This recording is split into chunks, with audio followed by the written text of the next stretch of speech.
Bonsoir. Aujourd'hui dans ma story, nous recevons une femme d'affaires aguerrie et une animatrice télé. On l'a connue dès ses 24 ans avec Ethnicia, des salons de beauté pour beauté ethnique. Et aujourd'hui, elle a créé une ligne de cosmétiques à son nom. On la retrouve également sur C8 aux côtés de Thierry Ardisson dans Les Terriens du Dimanche et également sur Canal+ Africa avec Afrique Investigation. Nous recevons Madame Absatoussi. Bonsoir Corinne. Mon actualité, c'est toujours mon aventure entrepreneuriale. Elle sera mon actualité pour toujours, je crois. Je viens de rentrer chez Monoprix avec ma marque. Donc ça, c'est une très bonne nouvelle. Mais ensuite, mon actualité, c'est mon livre qui est sorti depuis le mois de mai, mais qui se renouvelle en permanence avec les conférences que je donne auprès des jeunes pour qu'ils osent entreprendre, pour qu'ils osent se lancer dans ce défi fou qui a été en tout cas le mien et que je ne regrette absolument pas. J'ai beaucoup de souvenirs douloureux dans mon aventure entrepreneuriale, mais je crois que le plus douloureux, ça a été ce jour où je perds complètement les pédales. Ça veut dire que je suis dépassée par les problèmes, par les soucis. J'ai des visites d'huissier, j'ai des créanciers qui frappent partout à mes portes, j'ai des problèmes avec mes salariés, j'ai des problèmes avec mes bailleurs, j'ai des problèmes avec absolument tout. Je savais qu'entreprendre, c'était aussi des problèmes. Je n'imaginais pas qu'il pouvait être de cette ampleur.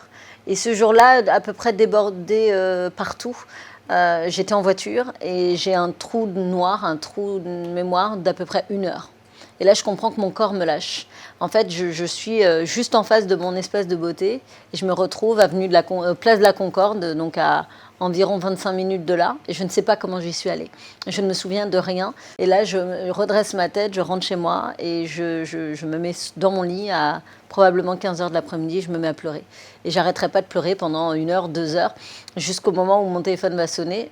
Il avait sonné plusieurs fois avant et je l'ai ignoré, ce que je ne fais jamais. Et j'ai vu mon père m'appeler. Et quand j'ai décroché, j'ai fait la comédie comme toujours. Il m'a demandé ça va, j'ai dit très bien. Il m'a dit en fait ça va pas du tout et je le sais. Il dit donc tu voulais que je sois fière de toi, c'est fait. Maintenant tu vas t'occuper de toi. J'étais effectivement dans un burn-out que j'ignorais, que je snobais. Sauf que là mon corps il a décidé que j'allais l'écouter. Et donc je me suis dit plus jamais ça. Et ce coup de fil de mon père m'a comme à chaque fois remis sur les rails. Je suis une bagarreuse, je lâche rien et ça depuis mon plus jeune âge.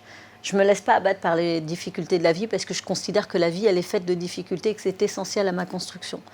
Et une fois qu'on dit ça, on se prépare à vivre un certain nombre d'échecs. Donc je pense que quand on est préparé à pouvoir, même si on n'a pas conscience à quel point le burn-out peut être dramatique, on se prépare à vivre des moments difficiles. Donc le fait d'être un peu préparé, c'est comme un sportif qui se prépare et qui échoue ou se blesse.